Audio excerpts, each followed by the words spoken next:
Sa biyahe po ngayon ni Presidente Marcos sa Amerika, kasama po muli ang unang ginang?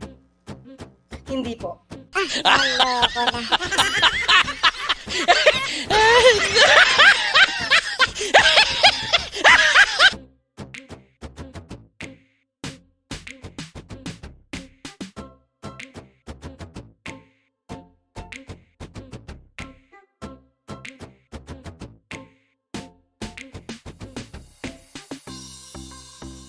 Nagtatrabaho na po.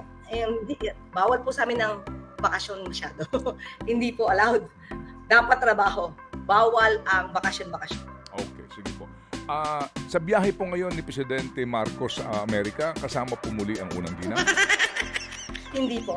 Okay, sige. So, ma'am, dito po ngayon sa usapin po ng pinakahuling ratings ng ating Presidente SWS, ano po, no? Ito po ay sa buwan ng June. Ano po muna po ang sabi ni Presidente? Una-una po, syempre po natutuwa. Pero ang sabi niya po sa amin ay kahit ano pa po ang numero ng mga survey, hindi po kasi siya maaapektuhan kung mababa, mataas. Siya po talaga ay tutok lamang po sa trabaho. Hindi ko alam kung sinasadya nila na ayaw intindihin o talagang bobo lang talaga yung nasa administrasyon. Huwag mong subukan. Masisira ang buhay mo. But this I can assure you. My presidency will take care of you. Wala kayong dapat alalahanin.